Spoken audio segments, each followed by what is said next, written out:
Hello, fellow risk takers, and welcome to my worst investment ever. Stories of loss to keep you winning. In our community, we know that to win in investing, you must take risks, but to win big, you've got to reduce it. This is Andrew Stotts at A Stotts Academy, where we help investors learn how to build and manage stock portfolios, and where aspiring professionals learn how to value any company in the world. We also help business leaders learn how to make their companies financially world-class. And we even help beginners who just want to learn how to implement a simple lifetime investment plan. Join the Academy at myworstinvestmentever.com/academy and get free access to the short course I created called 6 Ways to Lose Your Money and 6 Strategies to Win. This course comes from what I've learned from interviewing hundreds of people on this podcast. And now, on with the show. This is your worst podcast host, Dr. Andrew Stotts, and I'm here with featured guest, Dr. Todd Dewett. Todd, are you ready to rock? Hey, I'm ready to rock. Thanks for having me, man. I am so excited. There's so many things I want to learn about you, and I'm going to start by introducing you to the audience. So, Dr. Todd Dewett is a best-selling leadership author.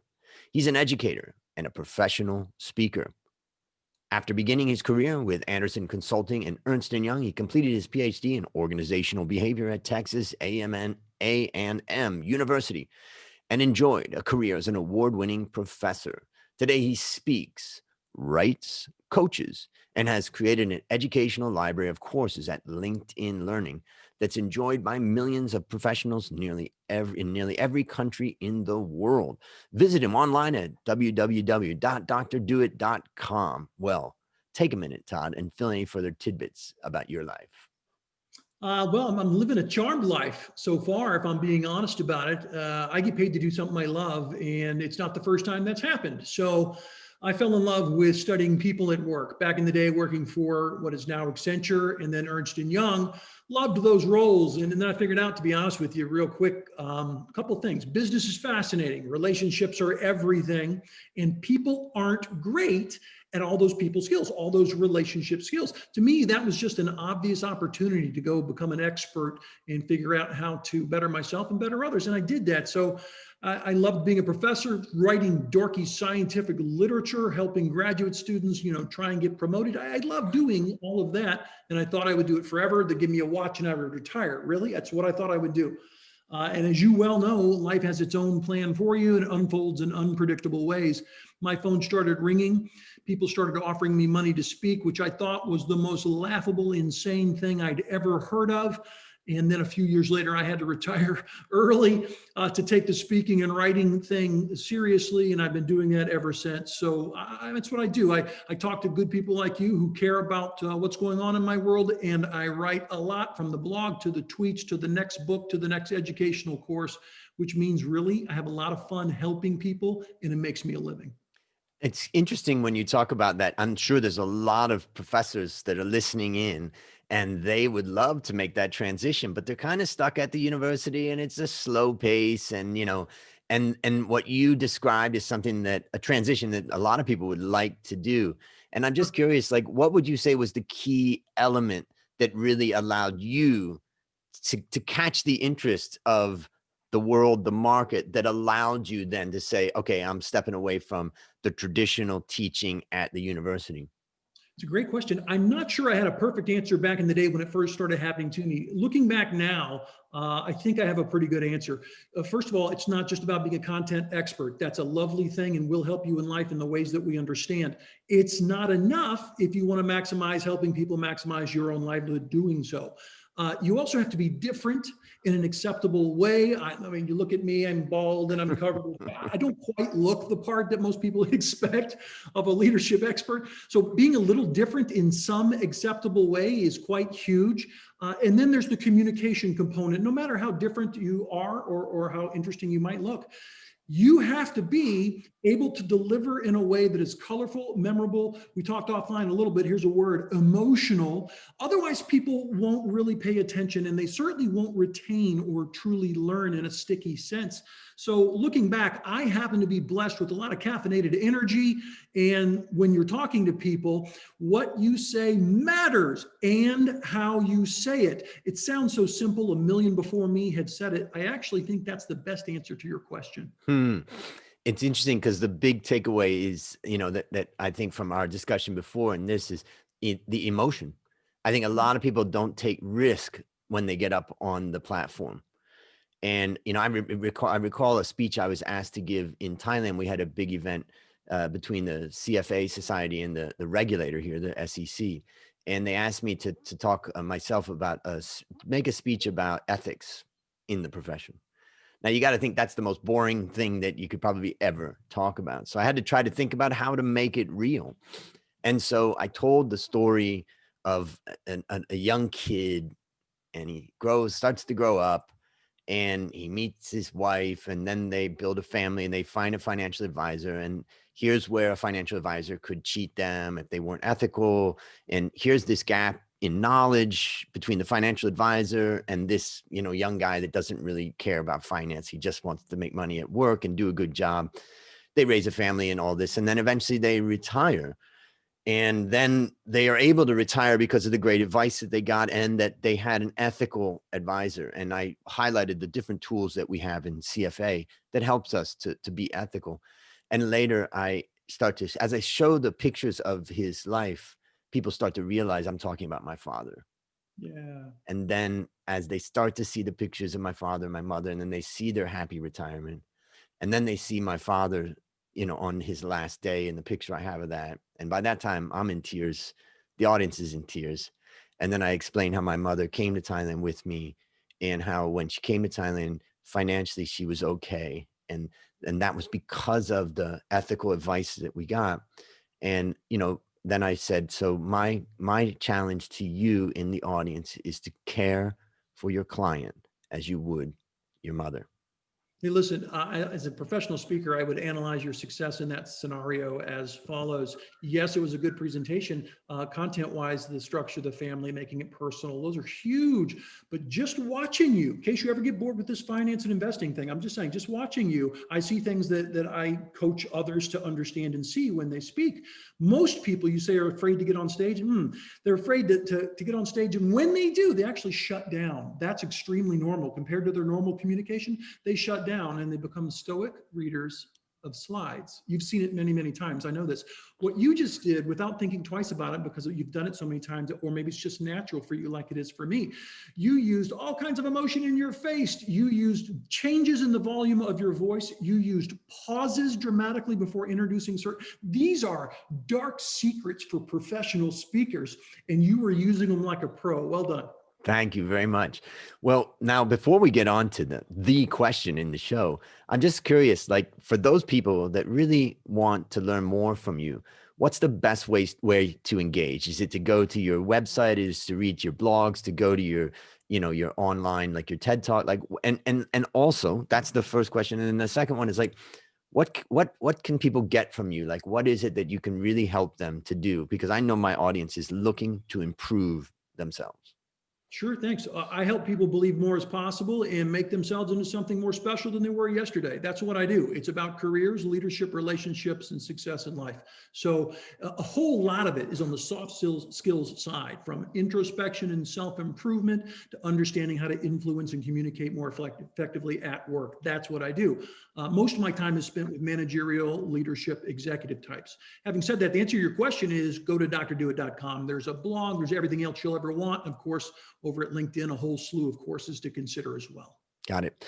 And we'll have links to all that in the show notes. But now it's time to share your worst investment ever. And since no one ever goes into their worst investment thinking it will be, tell us a bit about the circumstances leading up to it, and then tell us your story.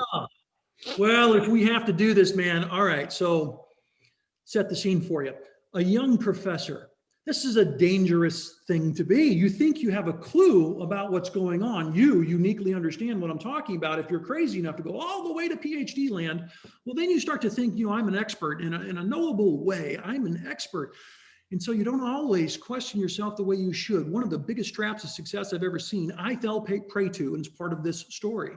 So it's humbling, if not ironic, that I have to share it with you. I was a young professor. I'm teaching classes. I'm writing papers. The phone is starting to ring. The little fledgling career on the side, taking the podium at conferences, that's starting to happen. I'm feeling happy and grateful and entirely too full of myself. And it got me. Here's how it got me. I'm sitting around, I'm doing an ancient podcast back when no one was doing them. I was starting to build my own and write a blog, all those things. And I noticed an obvious trend, or what I thought was an obvious trend. I noticed that micro learning, shorter and shorter focused video from YouTube to paid platforms, all kinds of places, was starting to be obvious. And I thought to myself, well, what can I do with that? And I, over many months, played with just taking a recorder, whatever the brand was at the time, and pointing it at myself and saying, hey, you want to build trust in your team? There's 3 things you've got to understand, and doing my version of that.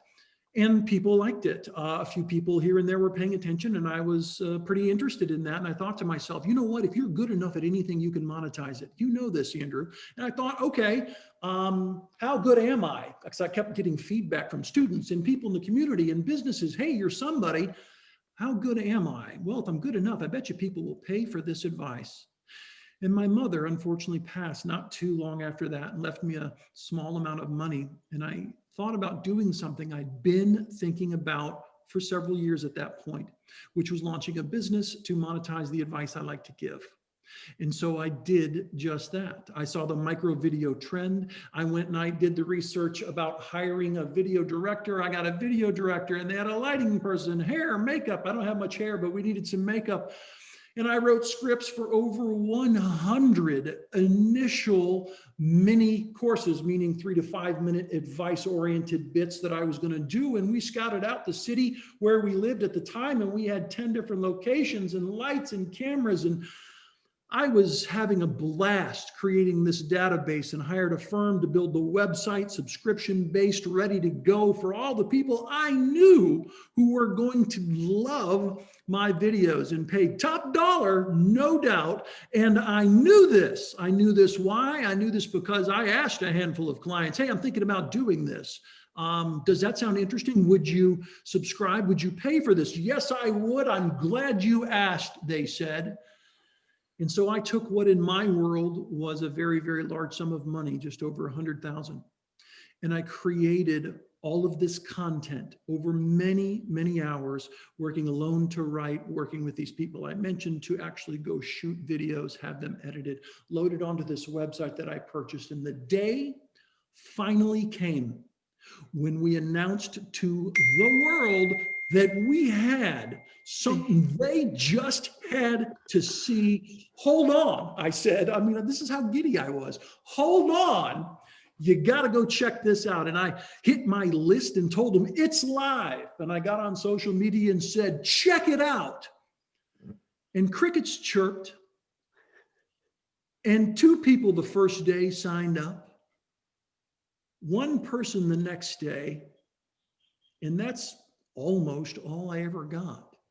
And I called my clients and they said, well, I'm not sure that's the vehicle that we need. We can call you and you can do things for us. And I heard many other statements about why it wasn't the right thing for so-and-so. And I had this beautiful product. I had told so many people publicly through every microphone I could get my hands on, and I've got a lot of them, about how great it was, and no one cared. And a few months, maybe 6, 7 months into this, I made the decision, publicly very embarrassed, from my newsletter to YouTube to Twitter, you name it, just embarrassed that this thing I was so proud of working very hard on, that cost me more than any single investment I'd ever made in my entire life, absolutely, positively failed. Didn't come close to a payback to get even break even, frankly. Just failed. You know, what I did after, to be frank with you, after a few months of keeping my office door closed and not speaking to anyone, because that's how embarrassed you feel. Yeah. Your wife's looking at you like, really? Really? Your friends are looking at you like he thought this was, oh, it was a very new experience for me. Actually, talking about mistakes and failures, a core part of what I do these days. And it kind of was before I did this, but boy, this is a great personal anecdote for someone who talks about this topic and cares about it educationally and as a coach. I didn't want to talk to anyone. And I finally ended up putting all of that material, hours and hours of good material, on YouTube for free when I was finally brave enough to open the door and start learning from this situation. The way I teach and preach, you're supposed to. So I did that. I begrudgingly shut down that website, thanks to the handful of people who had signed up, who I'm still friends with, who are still fans of what I do. And I put all of it for free on YouTube. And a lot of people enjoyed that. People used it around the world in small different ways. And then something strange happened. I got over it. I'm done licking my wounds. I'm going to put my thinking cap on and turn this, like I teach and preach, into something that can help me be better. I finally got into that attitude. And I'm thinking, you know what? I'm going to find the right way to monetize through video what I do. That was obviously the wrong answer. What's the right answer? And then my phone rang one day, and a person at a company called lynda.com said, hey, saw your stuff. It's interesting. We should talk. We do what you do, except we're really successful at it, and we've got millions of customers. And I think maybe you'd be a good member of the team. Let's talk. And I wasn't interested at first, but they convinced me. And I went to LA and I shot some stuff in their studio. And we started making videos, and a lot of people cared. And a couple of years later, LinkedIn purchased them and grew them into the largest, most successful online platform anyone had ever conceived of, with unbelievable millions and millions of customers. And then that got so successful, Microsoft bought LinkedIn. And now, because of, well, serendipity and a good product, I'm one of the most watched faces around planet Earth. I was so embarrassed, so hurt and embarrassed. Ego is fragile, is it not? And I failed miserably. But that effort taught me a ton about making content the way I now make all the time. And it helped attract a company that really had a clue about what it means to run a business around that idea, which is something, obviously, Andrew, I did not understand. That was my worst investment ever. And I'm grateful to say it led to one of my biggest successes.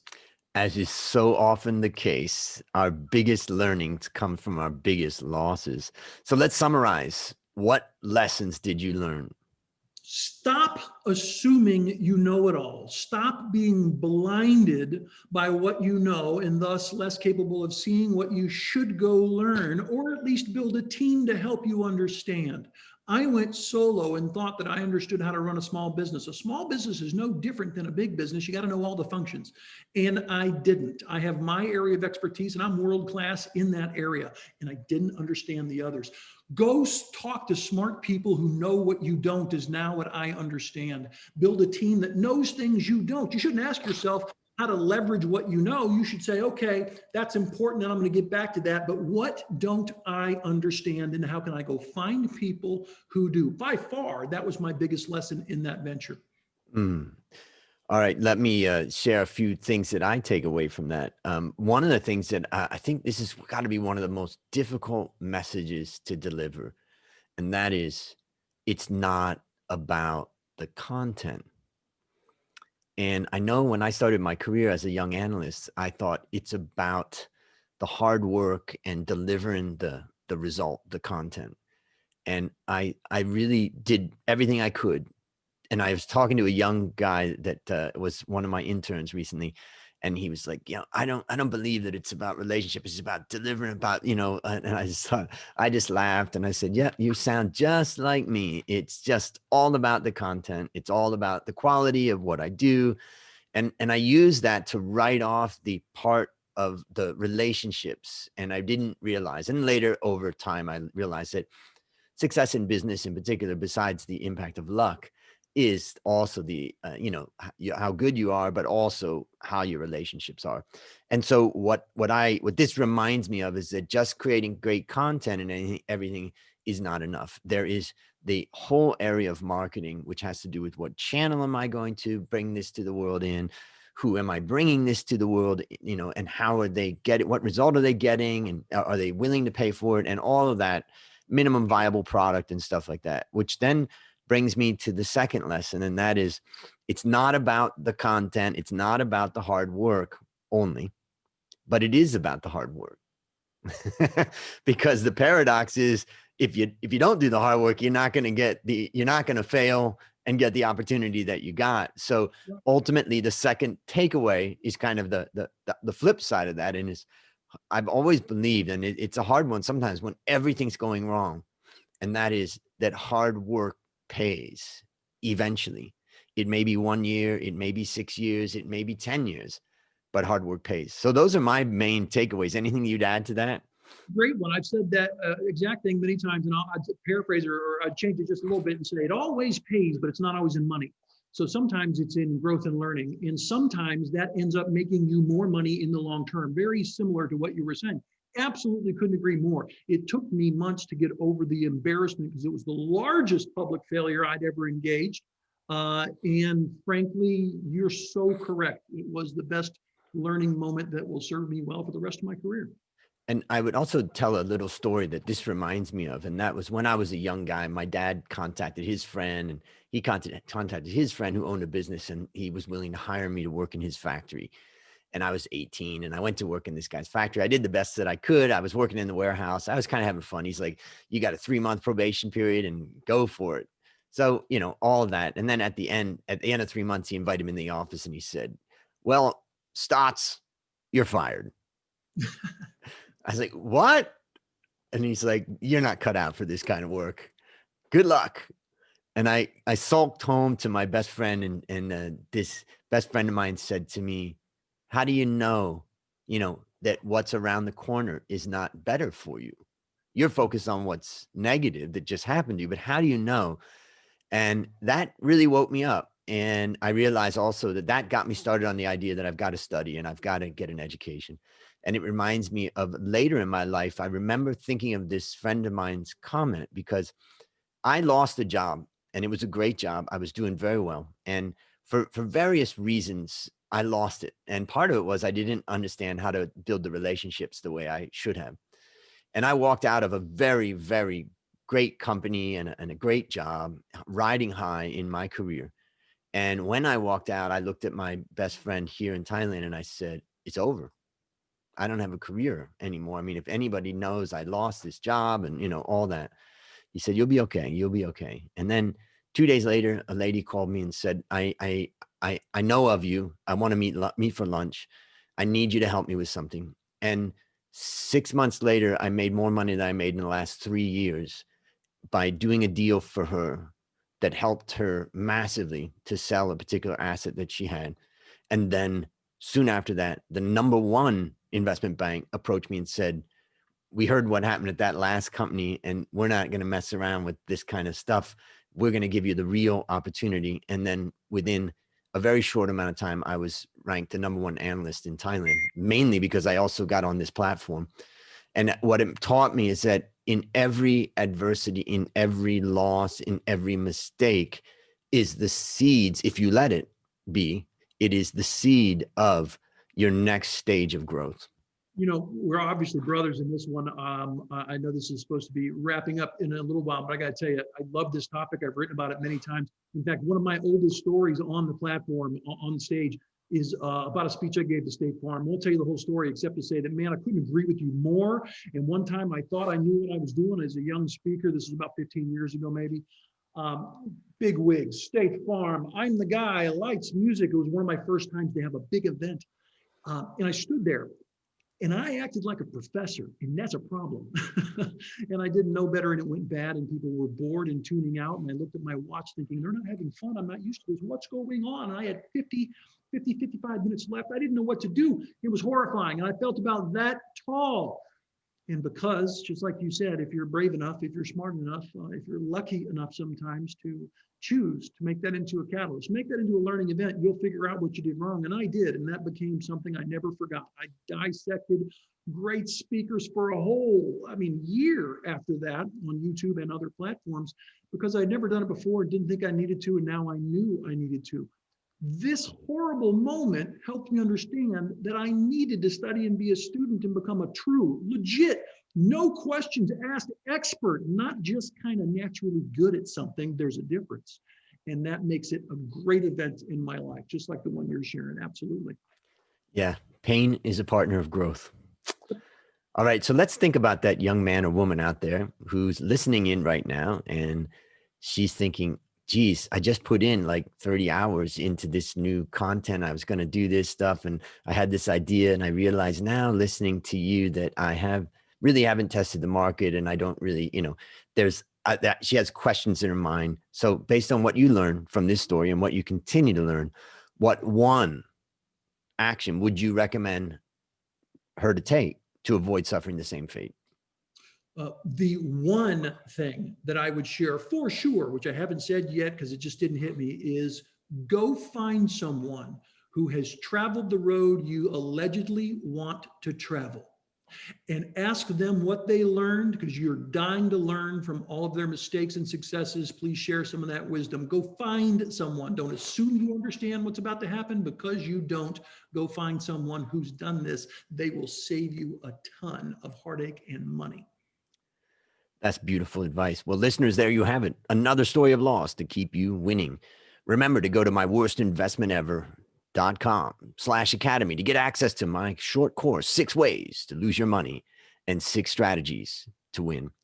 As we end, Todd, I want to thank you again for coming on the show. And on behalf of A Stotts Academy, I hereby award you alumni status for turning your worst investment ever into your best teaching moment. Do you have any parting words for the audience? Yeah, listen to this podcast, share it with someone else, and take it personal. When you fail, learn something, then go share it with somebody. Amen. And that's a wrap on another great story to help us create, grow, and most importantly, protect our fellow risk takers. This is Andrew Stotts, your worst podcast host, saying I'll see you on the upside.